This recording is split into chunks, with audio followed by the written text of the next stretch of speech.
Faire l'amour est un acte d'une extrême intimité. Il renforce les liens du couple et favorise son bonheur. Et la question qui se pose le plus souvent est la suivante: à quelle fréquence devrions-nous le faire? Surtout qu'avec un mode de vie stressant et des professions qui exigent beaucoup de temps et d'efforts, il est parfois difficile de trouver le moment propice et l'énergie nécessaire pour le faire. Voici donc la réponse à votre question. Quand il s'agit du désir sexuel, il n'y a pas de règle universelle qui s'applique à tout le monde.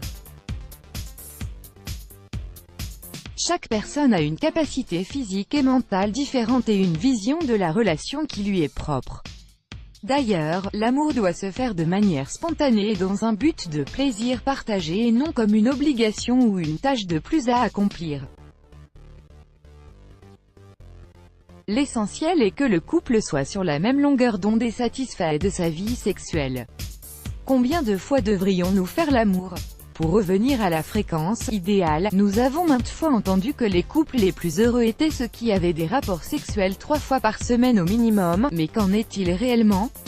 Une recherche sur le sujet menée par l'Institut Kinsey sur la fréquence des relations sexuelles en fonction de l'âge a montré ce qui suit: les personnes âgées entre 18 et 29 ans avaient en moyenne 112 rapports par an, ce qui revient à 9 à 10 rapports par mois. Les personnes âgées entre 30 et 39 ans s'adonnaient en moyenne à cette activité intime 86 fois par an, ce qui est l'équivalent de 7 à 8 fois par mois. Les personnes âgées entre 40 et 49 ans font l'amour en moyenne 69 fois par an, ce qui équivaut à 5 à 6 fois par mois.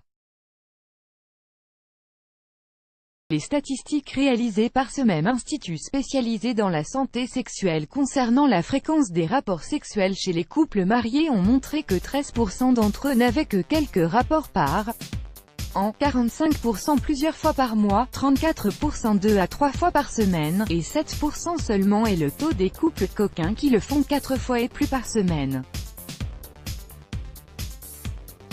D'autres statistiques résultant d'un sondage réalisé auprès des couples mariés par YourTango, un célèbre site web américain, ont révélé que selon ces derniers, le nombre minimal des rapports sexuels est d'un rapport par mois, alors que la moyenne est d'1 fois par semaine, et la fréquence idéale est de 3 à 5 fois par semaine.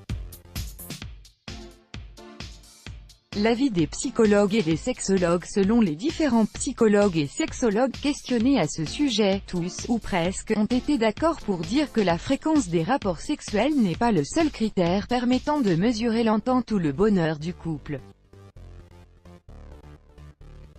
En effet, un nombre de relations sexuelles élevé peut être dû à plusieurs raisons comme la peur d'être victime d'une infidélité de la part du partenaire, un manque d'amour à combler, ou un besoin de se prouver qu'on est performant au lit et capable de rendre notre partenaire heureux, etc.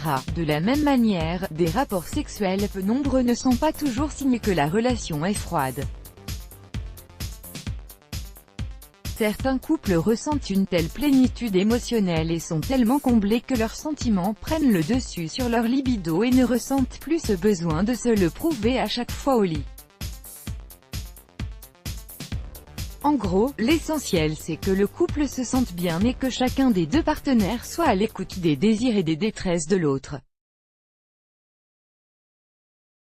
C'est pourquoi les spécialistes recommandent de laisser tomber les tabous et les barrières et de parler ouvertement de ce que les partenaires aiment ou n'aiment pas pendant l'acte sexuel, de leurs besoins et de leurs fantasmes.